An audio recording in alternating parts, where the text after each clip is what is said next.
Hey there! Check out this roof replacement that Feller Roofing just completed in New Braunfels, Texas. This customer originally called us because they had damaged shingles from a windstorm. We inspected the roof and recommended they contact their insurance carrier to see if they could get a full insurance claim. After a few weeks of working alongside the insurance, we were able to get them approved for a full roof replacement. All they had to do was pay their deductible. We upgraded the old roof to a more quality dimensional shingle with a higher wind rating. So you know, the cost to upgrade is fairly inexpensive, and absolutely worth the investment. As part of our process, our roof replacement crews are very careful about demolition. We lay down large tarps whenever possible to catch debris, and also cover anything that may get damaged.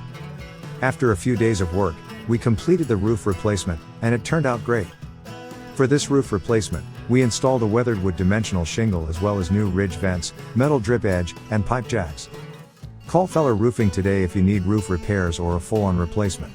We service New Braunfels and surrounding areas. Feller Roofing, home of the roofer chick.